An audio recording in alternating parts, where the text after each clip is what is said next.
Hey there. Good morning. Happy Friday. Happy Friday, everyone. I hope that you've had an epic, amazing, incredible week, no matter what it is that you have faced, whether they were challenges, whether they were growth, discovery, excitement, whatever it was. I hope that things have really come to a Friday of saying, "Wow, that was something. That was a good week."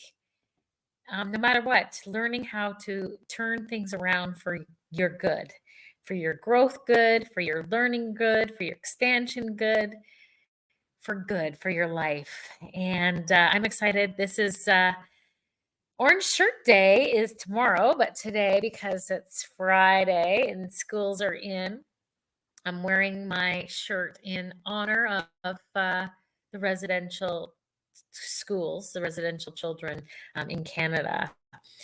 It's our National Truth and Reconciliation Day tomorrow across this nation. And um, it's important that we pause and that we reflect and we go deeper than just a tradition that, we're saying we're honoring this, we're looking at this, but what can I learn? How can I grow? And how can I contribute to truth and reconciliation? And what is truth and reconciliation? What is truth and reconciliation? God says that we carry a spirit of reconciliation. And so reconciliation, is not pretending like you don't see the big elephant in the room. Reconciliation is coming alongside people when things are not comfortable, right? When they're challenging, to discover, when I've stepped into truth and reconciliation, this was something that was really important. And I have an amazing story that happened a couple of years ago when the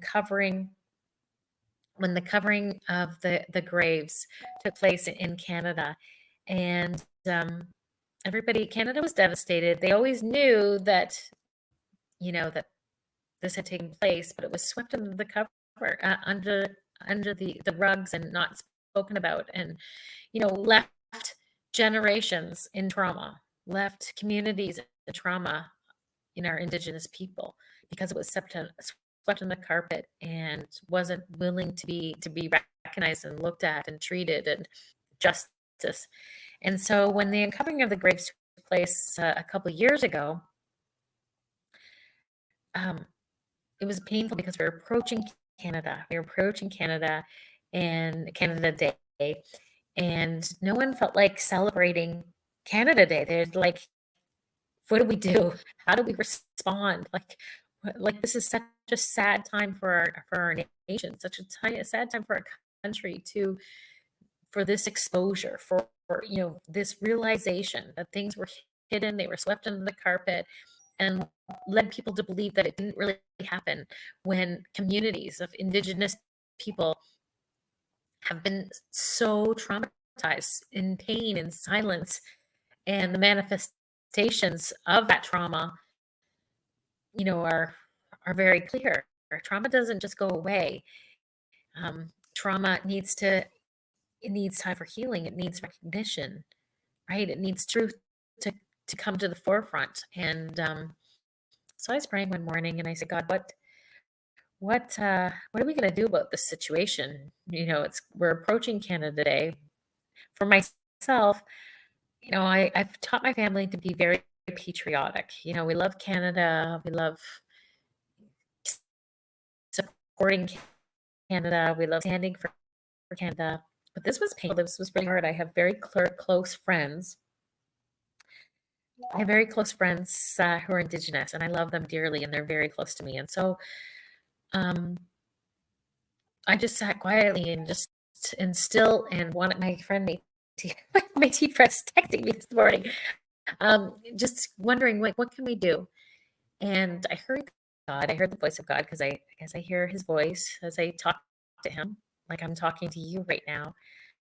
He said, "Well, you could have." I said, "Is anybody having a prayer vigil for the Indigenous people on Canada Day? Because we have prayer vigils for people when devastation happens and there was just nothing taking place." And so he said, "Well, Newmarket could have one." And I said, "Okay." Newmarket could have one. So immediately I reached out to my Métis friend, Crystal Lavelle, who is absolutely amazing, and she's doing a presentation, an educational presentation to the town of Newmarket today. And so it's a powerful production that she put. She has an organization called I Am Compelled, and if you want to donate to her, if you want to donate, to an Indigenous cause, this would be a wonderful organization to donate to. Go to I Am Compelled. Look up Crystal Lavelle.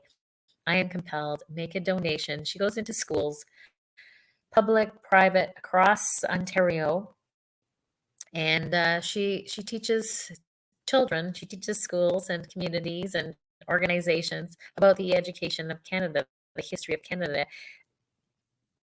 from our Indigenous culture. And she implores children to be compelled to make a change, to stand up and do something that allows people to know that you see them, that you hear them, that they're important to this nation, that they're important to this country, that people are important. It's very, very powerful.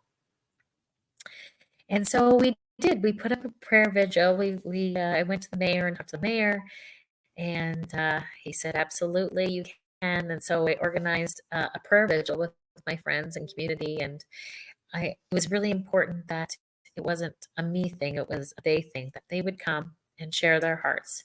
And they told me that they didn't expect anybody to show up that day. It was a Saturday, it was Canada Day, and they didn't think anybody would show up because they said nobody's listened to us before. And they're used to people not showing up for the Indigenous. Can you imagine carrying that weight around and that perspective and that view of their country, that people didn't stop to listen to them, even in this time of crisis, even this time of uncovering that people would not hear them? Well, that day, it was in the middle of COVID still. We were allowed to gather outside, and gather we did. Orange shirts started to walk across the fields in Fairy Lake in the town of Newmarket. And my friends, my Indigenous friends and community, were able to demonstrate doing their dances and songs and stories, but sharing the trauma that had been experienced in their family from the residential school crisis that their parents or their grandparents had experienced, and how it affected their family. I had people from the community that I didn't know but were part of our ward would come up, and they said, Grace, this was the most beautiful Canada Day that I've experienced. Thank you.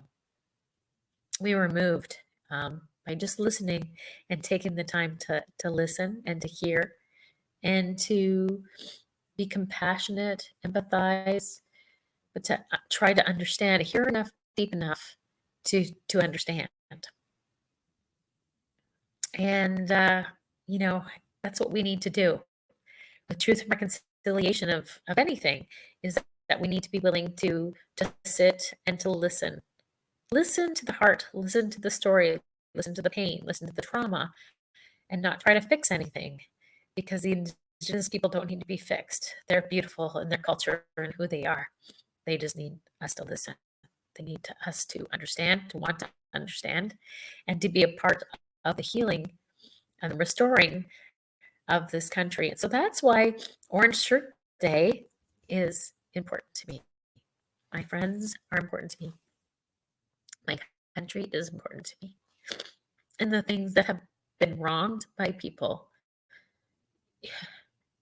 I can't even imagine sending my children to school knowing that they would be abused, and spoken to, and weren't allowed to speak their language, or weren't allowed to talk a certain way, and being disciplined for being, Indigenous. That's painful. That's sad to me. And so we are not sitting in that sadness and that pain.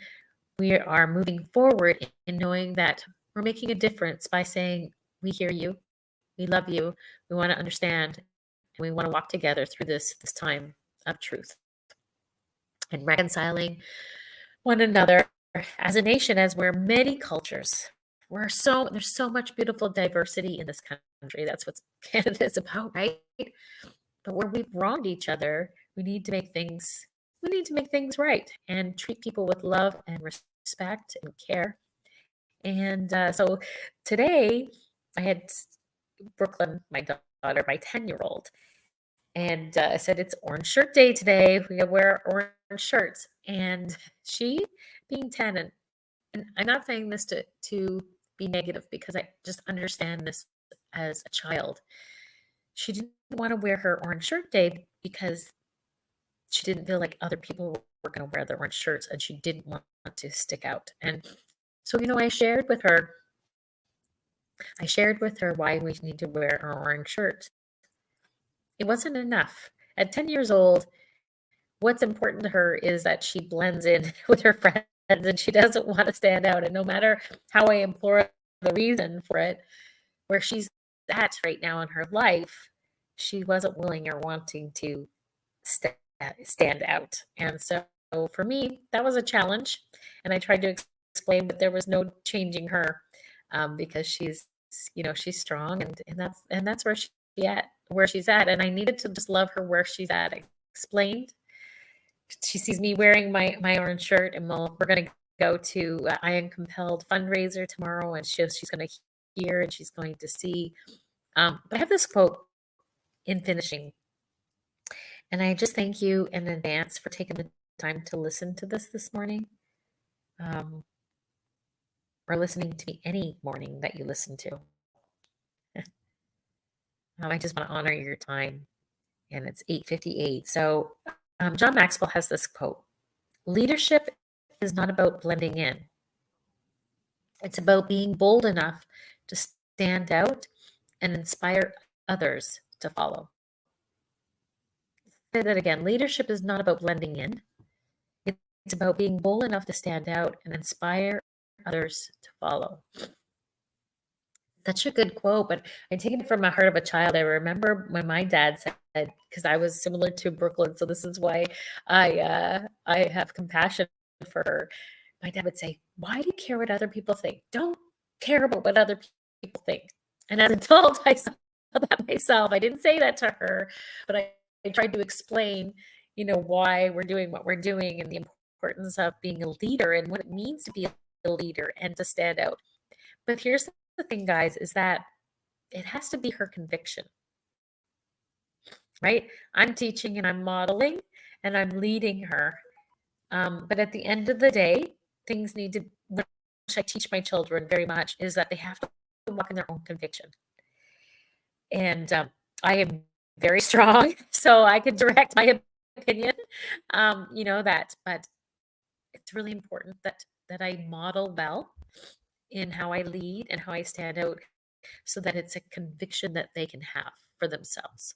And that's where true leaders stand out. That's where true leaders can step aside from the crowd and be okay with not looking like everyone else. And not everybody's meant to do that. But when you are called to be a leader, that it's okay to stand out. It's not comfortable. It's not fun, especially if we're in like intense times or intense moments and you have lots of opinions flying around. But that conviction is so strong that you know whose you are, and why you're doing what you're doing. Jordan Peterson says the moment that you stop listening to that inner voice, that conviction, that intuition that you have, that's when you lose your voice. That's when you start losing you. So take this leadership lesson, I hope, today, and ask yourself, what's your conviction? What's your conviction strong enough for you to stand out and be a leader?